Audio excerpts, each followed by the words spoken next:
Hello audio fans and music listeners, my name is Gavin. Welcome back to the Audiophile Wannabe Show, where we like to remind our viewers that whereas beauty is in the eye of the beholder, so too is sound in the ear of the listener. On today's episode, we're going to look at a pair of vintage Pioneer speakers that I highlighted recently in a video and felt that these speakers deserved a standalone video of their own. And here they are. This is the Pioneer CS-G404, I believe. These were made sometime in the late 80s or early 90s, and they had a 15-inch woofer, 4-inch mid-range driver, and a 2-inch tweeter, and handled, I believe, 150 watts. And these belong to a friend of mine. Highlighted these recently in another video. And these are a great example of just taking an older pair of speakers and turning them into something that sounds really good. And also is just a reminder that in order to get better speakers, you don't always have to buy a new set of speakers or spend a lot of money. Sometimes we can take what we have and turn them into something that sounds much better. And here in this picture, we can see that these are the CS-G404s. Yep, there's the picture of the front. You can see the nameplate there on the middle left. So we've got that 4-inch driver on the top part, 2-inch tweeter in the middle, and the 15-inch woofer on the bottom. Good looking pair of speakers from that era.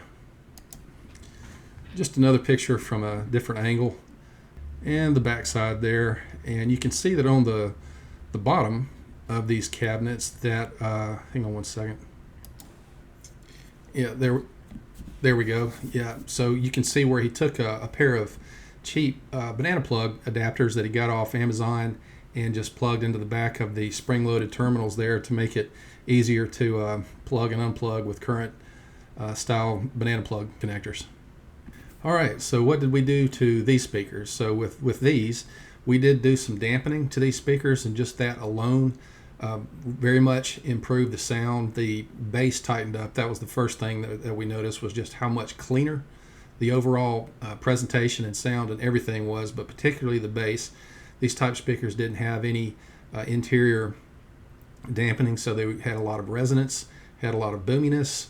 The dampening took that out, really refined the sound all around, but that bass did tighten up, the vocals got clearer, all the typical things that you would expect from doing a really good dampening job, and they turned out fantastic.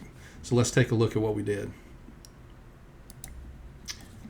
First thing that you can see here, we obviously took out all of the components, and you can see it's a bare bones, dry, empty box. Hence all of that resonance. And just a couple of more photos to see the inside of the box before we do the dampening. Is again just an empty box. One more angle before we get to putting in the goods for this project.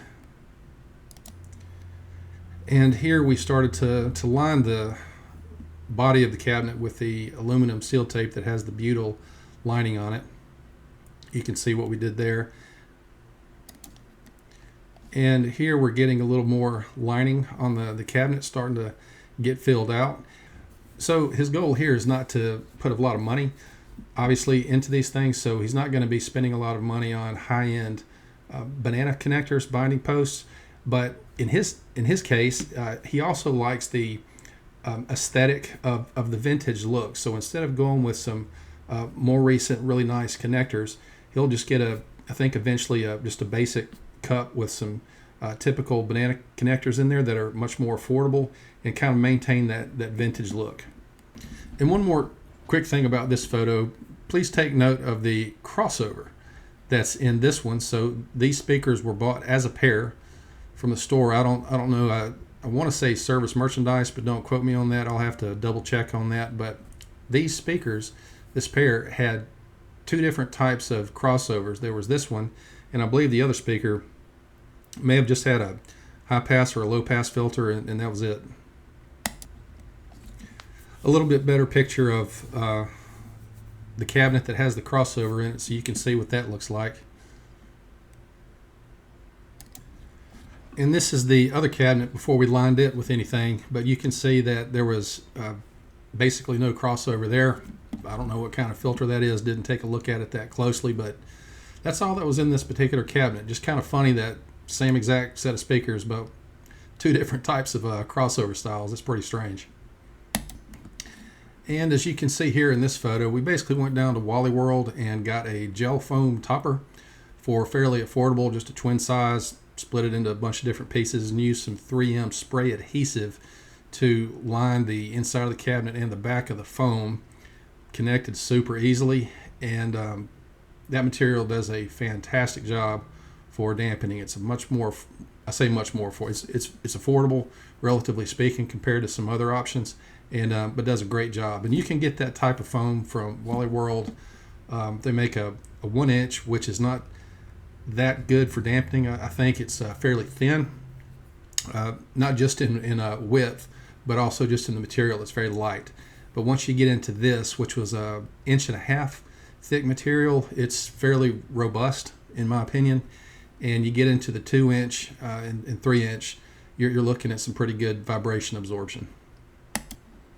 That's another angle right there from basically looking inside of the woofer cutout. So I don't know about you guys, but I really think that just looks really cool. I love the way that 1.5 inch material looks in there. Just that that shape, it just looks really nice. Plus we put some of the butyl aluminum seal tape around the port, just in case there might be any little bit of resonance there. We dampen that also. But that just looks really nice, plus the sound quality turned out great. And getting close to wrapping it up here, should be a fairly short video, but just as a example of how we took that Neuco mat and put that on the legs of the woofer basket. Again, trying to minimize as much vibration as possible before the vibrations from the woofer even get into the cabinet. So this does a great job as well to help minimize vibrations. Plus it looks pretty cool. And one more angle on the Neuco mat on the legs of the woofer basket, just to give you another look at that. And we are about done here for today, just about. Yep, looks like that's about all the photos that I have for now. But again, like I talked about earlier, the sound improvement just from the dampening was really nice. Got rid of a lot of that resonance and vibration, and the sound really tightened up, got a lot cleaner all throughout, and it was nice to hear that bass response particularly tighten up. And this will be upgrade video number 1 for my buddy's Pioneer vintage speakers, the CS-G404s, because he will at some point here pretty soon. I think he'll get some fairly affordable components, Parts Express or wherever, to upgrade and make a little crossover to improve the clarity throughout the speakers as well. So once he gets those installed, we'll probably do a video on those, maybe even try to get a little sound demo at that point. So if you've watched this far and you like the content on these upgrade videos, I hope you don't mind liking the video, subscribing to the channel, as that will certainly help the channel grow. And thank you so much for watching. Hope you have a great rest of your day, and we'll see you next time. Take care.